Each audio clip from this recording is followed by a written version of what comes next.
Clouds normally form around tiny particles in the atmosphere, ash from volcanoes, dust from the earth, ice.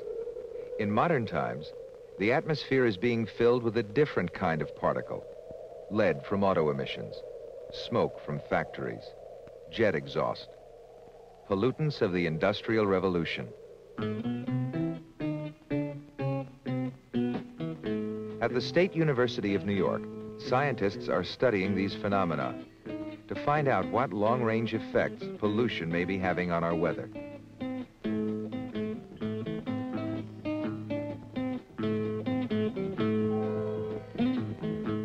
At the Atmospheric Science Research Laboratory, Dr. Vincent SCHAEFER, a pioneer in the field, shows one of his students how to make a cloud. Observing snow crystals, little microscope illuminator for producing the cloud. And then I form a cloud by breathing into it. And the moisture from my breath condenses and forms a cloud. See, the water condenses on nuclei. And once the air becomes stabilized, then I can seed it with dry ice.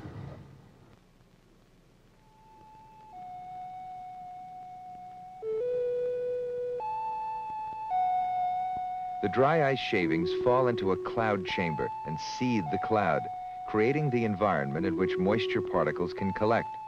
This is how rain is created for drought areas to benefit agriculture and crops.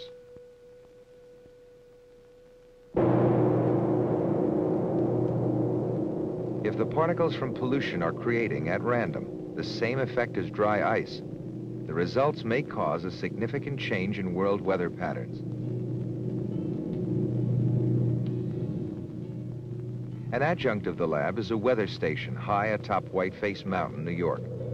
It can get as cold as 40 degrees below 0 centigrade on Whiteface, but the testing conditions are exceptional.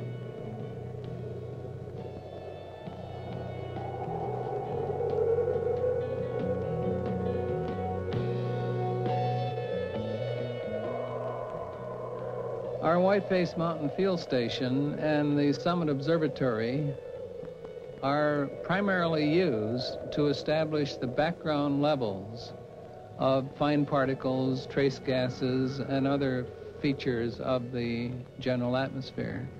This is a benchmark station. One only needs a few of them to establish the changes that go on.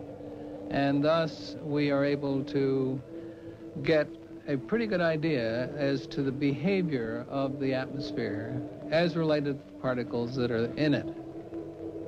And the clouds that form on the mountain are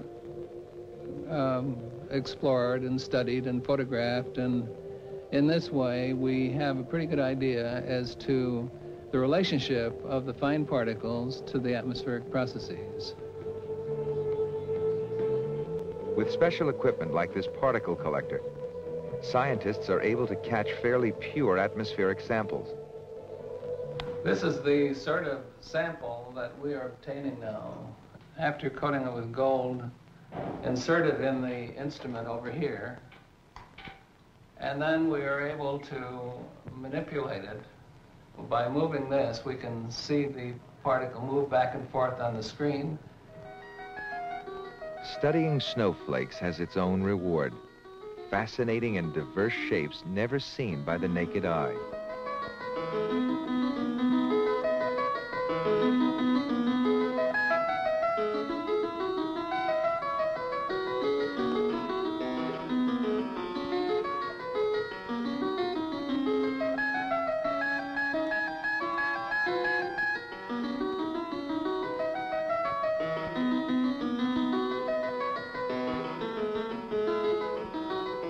Atmospheric science labs around the world are working to solve the riddle of weather and the effects of pollution.